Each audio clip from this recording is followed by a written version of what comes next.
Yes.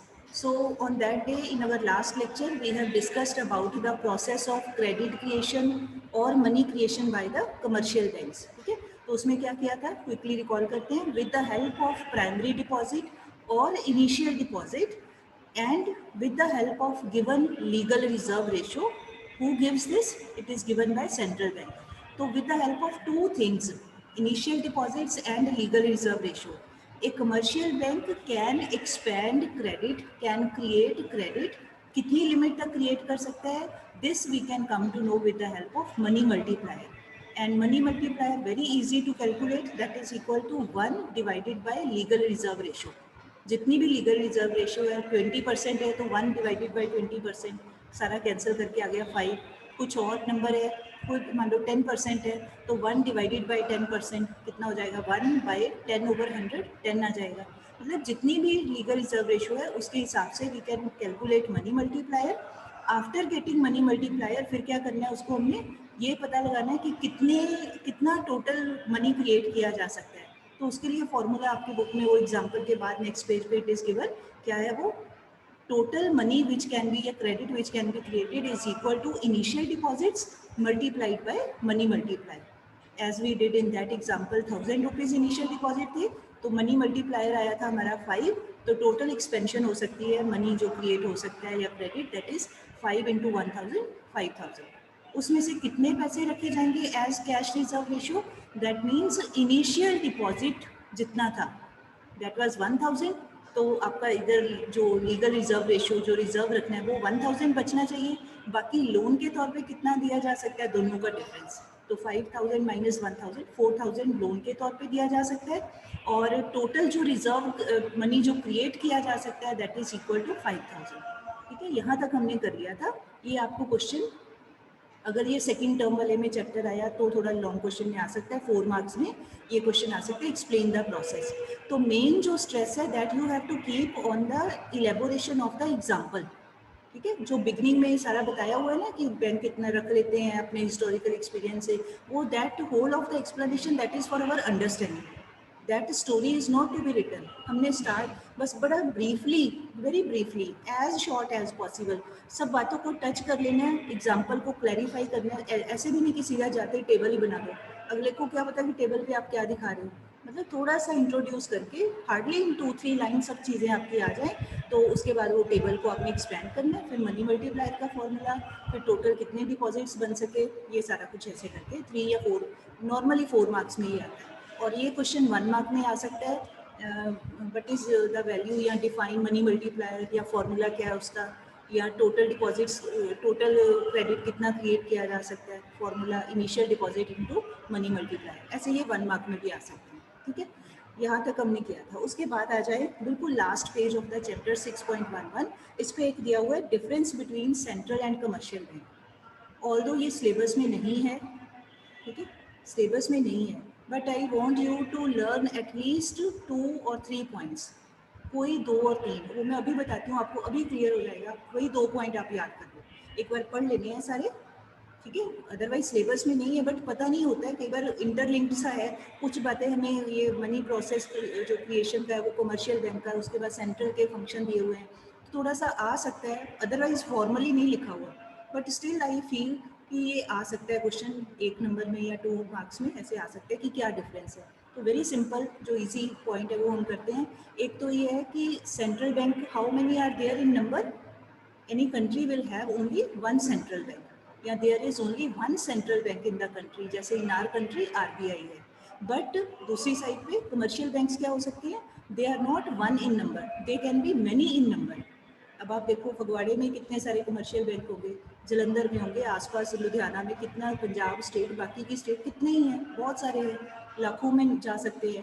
ठीक है, thousands and lakhs में हो सकते हैं. तो कमर्शियल बैंक्स का नंबर इज ऑलवेज मोर, वो बहुत सारे हो सकते हैं, but central bank is always one, क्योंकि सेंट्रल बैंक तो एक ही होगा, वो RBI हमारे कंट्री में. दूसरा, और अब ये सिंपल है ना, सबसे इजी वाला डिफरेंस है. दूसरा डिफरेंस क्या हो सकता है कि जो करेंसी इशूइंग फंक्शन है, करेंसी को इशू करने का जो राइट है that is only with the central bank. ठीक है, लाइन अपने अकॉर्डिंगली आप बना लो. Central bank only has the right to issue this currency. वही नोट छाप सकता है, प्रिंट कर सकता है। जो कमर्शियल बैंक्स हैं हमारे आसपास वो ये काम नहीं कर सकते। वो मनी क्रिएट वाला तो कर सकते हैं, मतलब उधार आगे आगे वो तो जनरेट कर सकते हैं, बट नोट जो प्रॉपरली प्रिंट करना है वो वाला काम ये नहीं कर सकते।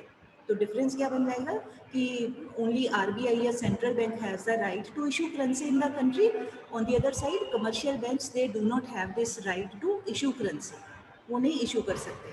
ठीक, अच्छा उसके बाद एक और सिंपल सा डिफरेंस कर लेते हैं। Central bank is the apex bank, apex मतलब हाईएस्ट पॉसिबल है, उसके ऊपर और कोई नहीं होता है। But commercial banks are not apex bank, rather they are being supervised या रूल्ड बाय, एक तरह से कह सकते हैं, या regulated by the central bank. They are not apex banks, rather they are being supervised by the central bank. ठीक, फिर एक और सिंपल से डिफरेंस वो हम ऐसे बोल सकते हैं, we all people, general public, we do not directly deal with the central bank। ठीक है, किसके साथ हम डील करते हैं? We people deal with the commercial banks.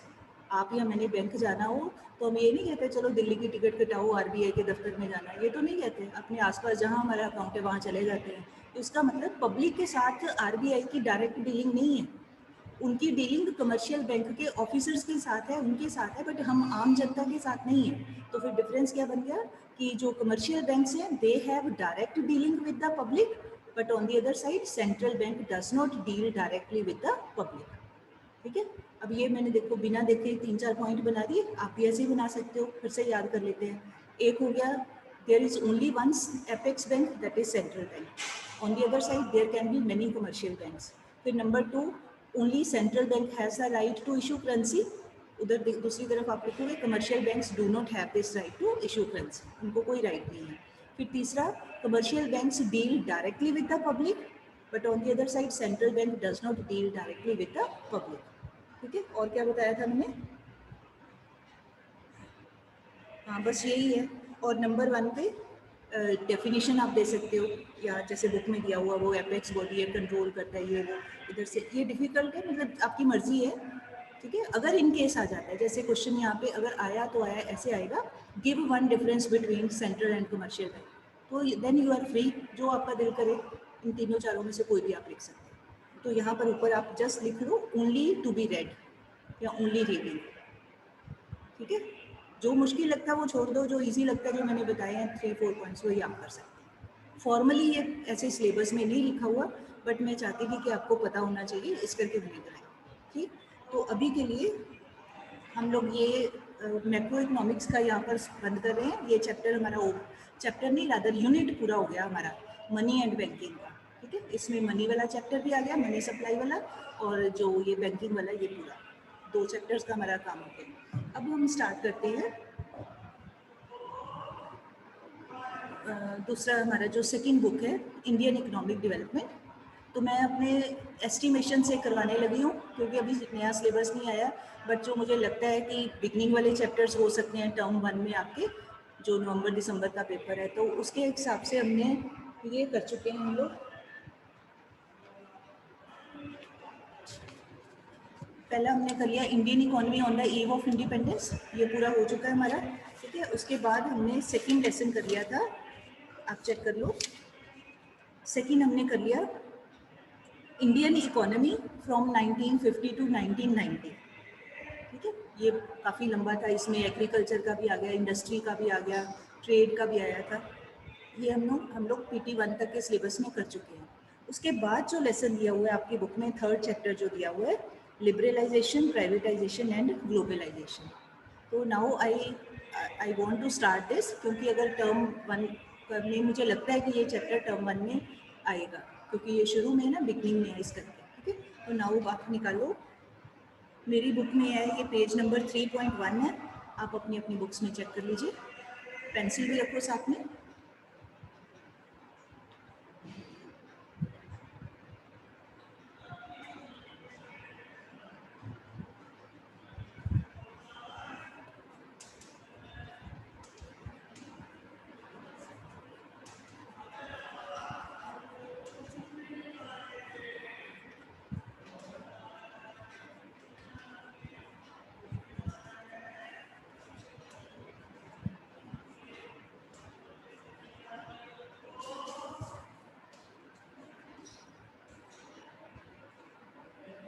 ऊपर लिख लो शॉर्ट फॉर्म में ब्रैकेट में LPG, ठीक है। LPG वो किचन वाला नहीं, लिक्विफाइड पेट्रोलियम गैस, वो साइंस वाला नहीं, हमने इकोनॉमिक्स वाला करना है। LPG stands for liberalisation, privatisation and globalisation. और इसी लेसन का एक और नाम है, बड़ा पॉपुलरली बोला जाता है, इकोनॉमिक रिफॉर्म्स। ऊपर लिख लो चैप्टर के नाम के साथ ही, इसी को ये भी आ जाता है, what are economic reforms. Economic reforms और new economic policy 1991, economic reforms 1991, 1991, ठीक है। इकोनॉमिक रिफॉर्म्स 1991, या इसी को ही लेसन को कह देते हैं न्यू इकोनॉमिक पॉलिसी 1991, या इसी को कह देते हैं जो लिखा हुआ है LPG, ठीक है, एन अप्रेजल। अब आप अपने जहाँ आपके बुक में ऊपर स्पेस है, यहाँ पर खाली सी जगह है, यहाँ आप लिखो कि करना क्या है। चैप्टर इज़ वेरी लॉन्ग, जो करना है वो पहले नोट कर लो। फीचर्स एंड अप्रेजल्स ऑफ, जो सिलेबस में जो अप्रैल में आया था उसमें जो दिया हुआ है वो बता रही हूँ। Features and appraisals of LPG policy, features and appraisals of LPG policy, full stop. उसके बाद नेक्स्ट लाइन में कॉन्सेप्ट्स ऑफ डीमनीटाइजेशन, कॉन्सेप्ट्स ऑफ डीमनीटाइजेशन, नोटबंदी जो हुई थी वो वाला, DE ABCD, DE आगे monetization, demonetization and GST, goods and services tax वाला GST, ठीक है। तो ये सिलेबस में ये यूनिट है, मैंने यूनिट का पूरा बता दिया। Features and appraisals of LPG policy इस लेसन में ये करना है, और उसके बाद दो छोटे छोटे से टॉपिक हैं वो बाद में करेंगे, वो अभी नहीं करनी है। एक डीमनीटाइजेशन का और एक है हमारा ये GST का, ठीक है जी। ये काम हमने करना है। अच्छा, now please see your book. पहले तो ये सिलेबस में होता था, हम लोग पूरा डिटेल में करवाते थे, बट अब क्योंकि सिलेबस में नहीं है तो इस करके ये पूरा नहीं, मैं करवाऊंगी नहीं ये वाला पार्ट। जहाँ लिखा हुआ है first heading reasons for economic reforms, क्योंकि ये है नहीं, पेपर में आना नहीं है, बट मैं आपको बताऊंगी कि ये है क्या, थोड़ी सी मतलब तभी आपका बेस बनेगा ना, इंट्रोडक्शन तो तभी बनेगी कि क्या है। बट अदरवाइज आपने ये एक्सप्लेनेशन याद नहीं करनी है, आप सिर्फ हेडिंग पढ़ सकते हो या याद कर सकते हो, ठीक है। सिलेबस में नहीं है ये रीजंस वाला पार्ट, बट आप फिर भी इट वुड बी बेटर अगर आप हेडिंग्स को ही सिर्फ याद कर लेना भी क्या कारण थे, किसके करके ये रिफॉर्म्स किए गए, ठीक है। अच्छा, अब है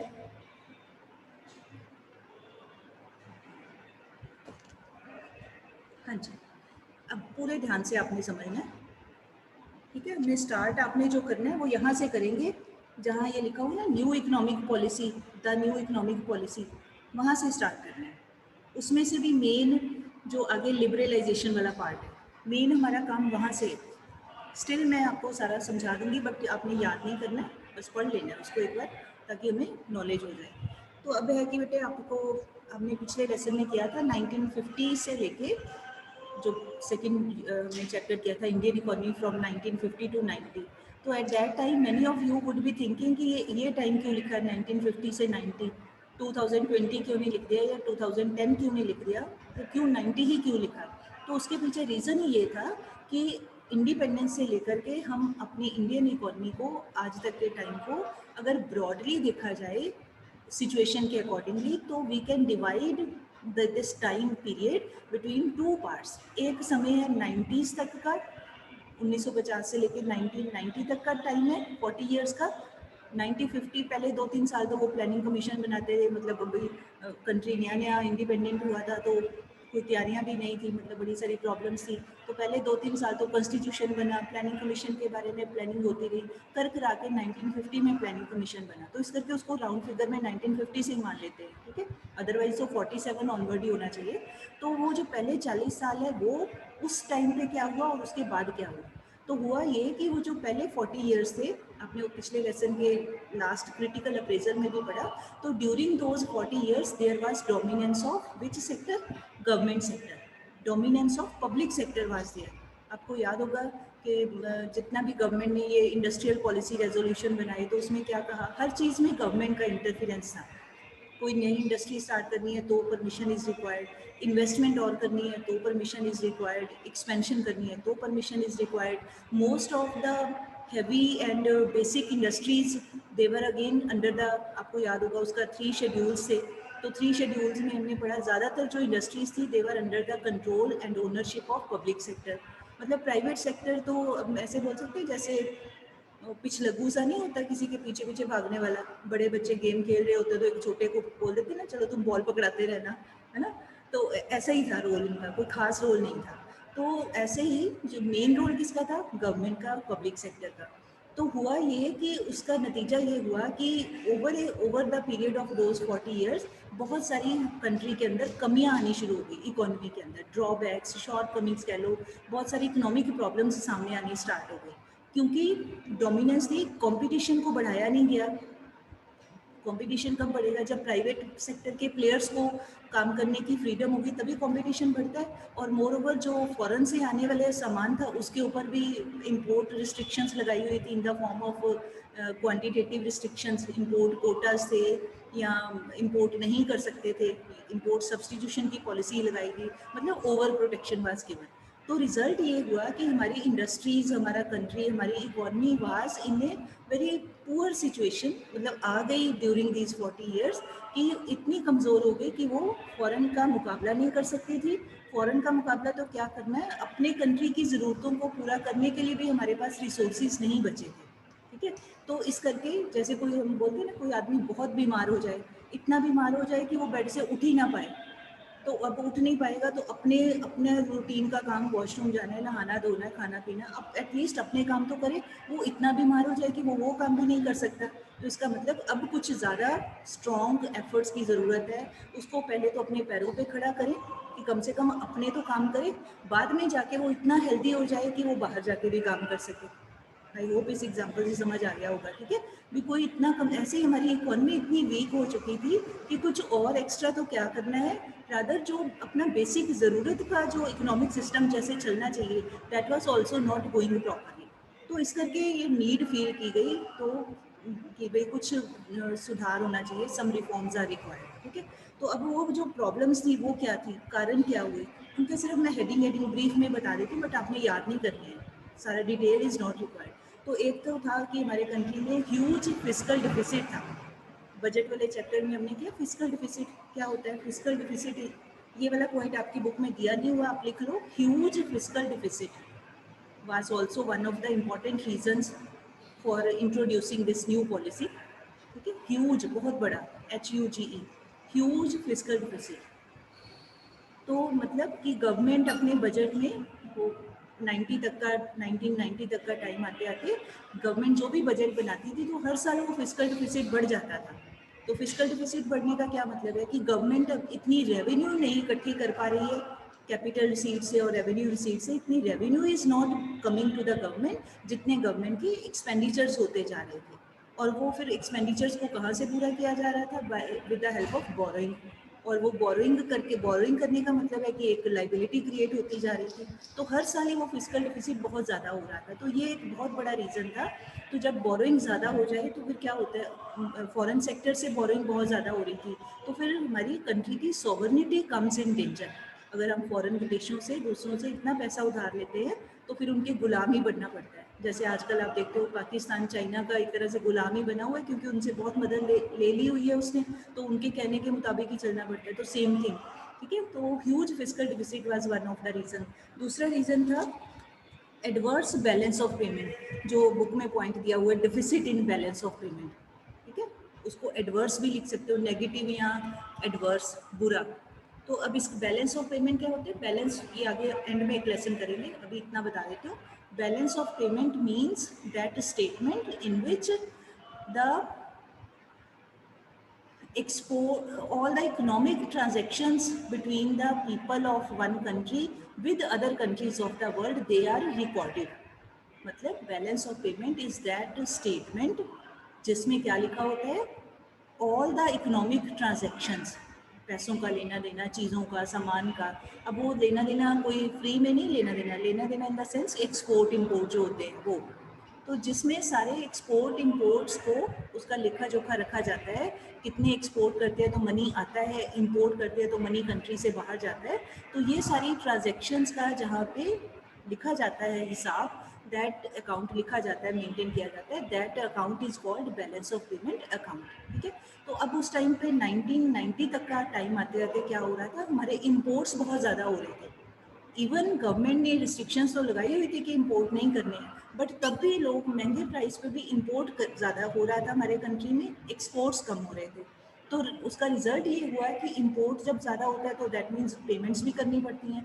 पेमेंट अगर हम लेते हैं कोई चीज़ तो पैसे देने पड़ेंगे, और एक्सपोर्ट हो नहीं रहे थे। तो ये इसके करके बैलेंस ऑफ पेमेंट का जो स्ट्रक्चर है या लेवल है वो हमारे कंट्री के अगेंस्ट जा रहा था। मतलब हमारी लाइबिलिटीज़ ज़्यादा बन रही थी इंपोर्ट पेमेंट्स के तौर पे, और हमारी रिसीट्स कम हो रही थी, एक्सपोर्ट रिसीट्स कम हो रही थी। एक तो ये रीज़न था। उसके बाद बहुत ज़्यादा इन्फ्लेशन था कंट्री के अंदर, महंगाई बहुत ज़्यादा लगातार बढ़ती जा रही थी, कंट्रोल से बाहर जिसको बोल सकते हैं। तो जब इन्फ्लेशन बहुत ज़्यादा हो जाता है तो it becomes very difficult for the ordinary people, poor and middle income people के लिए becomes very difficult to survive. पैसे नहीं होते, खर्च होते जाते हैं ज़्यादा, सेविंग्स भी खर्च हो जाती है। तो ये भी एक प्रॉब्लम वाला टाइम चल रहा था। फिर ओवर वी कैन से, जो आपके बुक में पॉइंट दिया हुआ है, poor performance of public sector. जितनी भी पब्लिक सेक्टर में इंडस्ट्रीज थी, एंटरप्राइजेस थी, वो बहुत ज़्यादा कोई प्रॉफिट नहीं कमा रही थी। भी एक तो कब्जा ही उनका पब्लिक सेक्टर का, गवर्नमेंट का, और उस कब्जे के बाद वो काम भी ढंग से नहीं कर पा रही थी।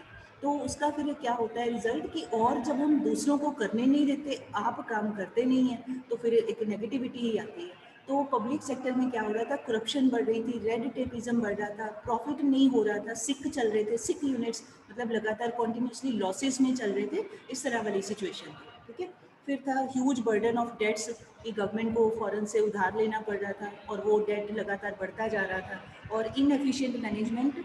यहाँ आपकी बुक में जो इनएफिशिएंट मैनेजमेंट है ना, बेसिकली ये हेडिंग गलत दिया हुआ है। जो मैंने ह्यूज फिस्कल डेफिसिट वाला पॉइंट बताया, ये एक्सप्लेनेशन उसकी है। ठीक है, मतलब यहाँ हेडिंग कुछ और है, एक्सप्लेनेशन कुछ और दे दी उन्होंने। तो you can do the correction, inefficient management की जगह आप लिख सकते हो ह्यूज फिस्कल डेफिसिट, बात वही बताई हुई है। तो ऐसे ये कुछ मेन रीजंस थे। एक और दिया हुआ है, fall in foreign exchange reserves. Foreign exchange reserves में इसका मतलब होता है, फॉरेन एक्सचेंज रिजर्व्स का मीनिंग होता है कि जब हम फॉरेन कंट्रीज से चाहे वहाँ कुछ एक्सपोर्ट करें तो जो पैसे आते हैं, या जो फॉरेन कंट्रीज़ में हमारे लोग इंडियंस काम करते हैं वो वापस पैसा भेजते हैं, तो वो भी हमारे लिए फॉरेन एक्सचेंज का एक सोर्स होता है। तो उस टाइम पे क्या हुआ था, अमेरिका का गल्फ़ कंट्रीज़ में एक कुवैत नाम का कंट्री था, छोटा सा, अभी भी है। तो अमेरिका की वो इराक, कुवैत, उनके साथ वॉर छिड़ चुकी थी, गल्फ़ क्राइसिस उसको बोला जाता है। ठीक है, अमेरिका वहाँ पे तेल के लिए कब्जा करना चाहता था, तो वो इराक को उसके साथ लड़वा लिया। थोड़ा बहुत अगर आप हिस्ट्री पढ़ते हो तो आपको पता होगा। तो वो वहाँ पे जब इस तरह से वो वॉर वाला टाइम चल रहा था, तो जो इंडियंस वहाँ पे काम कर रहे थे वो सब भाग के वापस आ गए। वो पहले जिंदा रहेंगे तो काम करेंगे, वहाँ तो हर टाइम में बम धमाके होते रहते हैं, बड़ा माहौल ख़राब हो चुका था। तो Indian people, majority of Indians, those who are working in those Gulf countries, उस एरिया में काम करते थे।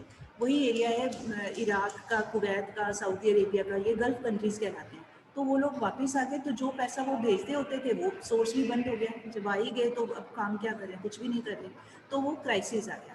मोर ओवर इंडिया के पास जो पहले की सेव की हुई फॉरेन रिजर्व्स थे, फॉरेन करेंसी के, वो भी लगातार दिनों दिन कम होते जा रहे थे। मतलब जैसे हम अपने आगे कोई काम करें ना, और पिछले बचाए हुए पैसों को ही रोज़ खर्च करते रहे, तो एक दिन तो आएगा ना जब वो पैसा भी खत्म हो जाएगा, हमारे पास बचेगा ही नहीं। तो ऐसे ही same thing was there.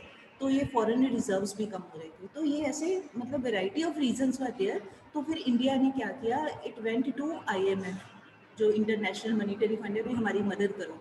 World bank के पास गया, हमारी मदद करो कि क्राइसिस बहुत ज़्यादा हो रहा है। मतलब नियरली 2 वीक्स के इक्वल हमारे फॉरेन रिजर्व्स बचे थे, कि इतना ही सामान मंगवा सकते थे। 2 हफ्ते का इंपोर्ट का जो बिल आएगा, बस उतना ही पैसा फॉरेन करेंसी का बचा हुआ था। मतलब एक बड़ी प्रॉब्लमेटिक सिचुएशन, एक डूबने वाली सिचुएशन आ चुकी थी। तो then India went to, Indian government went to World Bank और IMF के पास। तो उन्होंने कहा कि ठीक है, वी विल हेल्प यू, आपको लोन देंगे, आपकी मदद करेंगे to overcome from this crisis, but उसके लिए आपको अपनी इकोनॉमी में कुछ सुधार करने पड़ेंगे. You need to bring some changes in your economy. तो फिर मरता क्या नहीं करता, इंडिया को मानना ही पड़ना था अगर मदद चाहिए तो जब मैं जैसे बोलती हूँ ना कि फॉरेन कंट्री से फॉरेन से कुछ भी मांगेंगे तो अगले अपनी शर्तें मनवाते हैं, तो इंडियन गवर्नमेंट को वो बातें माननी पड़ी. तो एट दैट टाइम हमारे प्राइम मिनिस्टर थे श्री पीवी नरसिम्हा राव. ठीक है, पीवी नरसिम्हा राव करके प्राइम मिनिस्टर थे और डॉक्टर मनमोहन सिंह उनके फाइनेंस मिनिस्टर थे एट दैट टाइम. तो पीवी नरसिम्हा राव जो गवर्नमेंट थी उन्होंने कहा ठीक है हम मानेंगे. तो फिर वो आईएमएफ से मदद लेने के लिए ये सारे रिफॉर्म्स को इंट्रोड्यूस किया गया एट दैट टाइम. तो वो जो रिफॉर्म्स इंट्रोड्यूस किए गए इसी करके कह दिया जाता है न्यू इकोनॉमिक रिफॉर्म्स. न्यू शब्द इज बीइंग यूज्ड बिकॉज उसके पहले those reforms are not there. मतलब प्रेजेंटली हमारा जो economy the way it is working, it was not working in that manner before 1990. तभी एक जिसको बोल सकते हैं ना एक थॉरो चेंज अपसाइड डाउन. पहले जो बिल्कुल नहीं था अब वो सारा कुछ किया जाने लगा या किए जाने की बिगनिंग करने की ज़रूरत आ गई. तो इसी करके वो time phase is being divided कि Indian economy before 1990 and Indian economy after 1990. I hope यहाँ तक क्लियर हो गया कि वट वाज द नीड या क्या ज़रूरत क्या थी ये रिफॉर्म्स को इंट्रोड्यूस करने की. तो अब वो जो रिफॉर्म्स थे इसको सिर्फ you have to read only. यहाँ से देखिए पेज 3.3. टू टाइप्स के आगे लिखा ना, new economic policy can be broadly classified into two kinds of measures. तो वो कौन से थे? एक है stabilization measures and second one is structural reform measures. ठीक है, stabilization measures. Stabilization clear from the word itself. Stabilization होता है टू स्टेबल. अब किसको स्टेबल करना? To whom the need was to be stable. That need was to stable the Indian economy. Fluctuation बोलते हैं हम लोग, हिलजुल होना, है ना. तो उसका उल्टा क्या हो गया, उसका ऑपोजिट क्या हो गया? आराम से स्टेबल, मतलब एक कंसिस्टेंट सी सिचुएशन में टिक के बैठ जाना, ऐसे बोल सकते हैं. तो ऐसे ही इंडियन इकोनॉमी को स्टेबलाइज करना. ठीक है, तो उसके लिए क्या किया गया? Instant measures. जैसे बोलते हैं 2 मिनट में इंस्टेंट मैगी बना लो, तो ऐसे इंस्टेंट मेजर्स का मतलब है जल्दी जल्दी में क्या किया जाए कि इंडियन इकोनॉमी कुछ स्टेबल हो. तो उसके लिए एक कहा गया कि पहले भी मतलब at that time Indian government had to pay attention to the balance of payment. ठीक है, उसको पॉजिटिव करना है बाय इंक्रीजिंग द एक्सपोर्ट्स. और सेकेंडली क्या करना है? इन्फ्लेशन को कंट्रोल करना. मतलब दो चीज़ें इमीडिएटली करनी है. एक तो अपने एक्सपोर्ट्स को इंक्रीज करना है ताकि फॉरेन करेंसी आए, और दूसरा क्या करना है? इन्फ्लेशन को कंट्रोल करना है. ये तो कहा गया कि instantly these measures, these steps, measure का मतलब स्टेप्स, ये काम करने चाहिए थे. तो दैट इज़ वाई वो स्टेबलाइजेशन उनको बोल दिया जाता है. ये शॉर्ट टर्म के थे, भी थोड़े टाइम में भी जल्दी जल्दी this work was to be done. On the other side, along with these some other things were also required. ठीक है, लॉन्ग टाइम के लिए, लंबे टाइम के लिए. Now what were those things? They are known as, जो लिखा हुआ है, स्ट्रक्चरल रिफॉर्म मेजर्स. पूरे सिस्टम को बदल देना, पूरे स्ट्रक्चर को बदल देना. जैसे आपको कहें आपका टेस्ट होना है, आपको कहें कि ये लेसन पढ़ लो जल्दी जल्दी, इसमें से टेस्ट होना है, तो आप जल्दी से वो तैयारी कर लो. वो हो गया इंस्टेंट स्टेबलाइजेशन. भी पहले तो टेस्ट में से पास होना है. दूसरा, आपको कहा जाए कि पूरी क्लास को पूरे साल आपने हार्डवर्क करना है, तो पूरे साल के लिए फिर आप अपना सेल्फ स्टडी यू स्टार्ट, कहीं से आप शुरू कर लेते हो, आप अपना सारा सिलेबस रिवाइज करते हो, स्ट्रक्चर A to Z. ठीक, तो ऐसे ही अब स्ट्रक्चरल मेजर्स में व्हाट वाज डन, एक तो to improve the efficiency of the economy, and secondly क्या करना था? To increase the international competitiveness. तो इसका मतलब क्या हो गया? इंटरनेशनल कॉम्पिटिटिवनेस मतलब Indian industries were to be made competent enough to face the competition. मतलब they had to raise the quality of their products, they have to control the prices but raise the quality of their product so that in the international market they can stand, they can make a place for themselves, they can create a demand for themselves. और economy ऐसे income आएगी तो फिर economy stable होती है.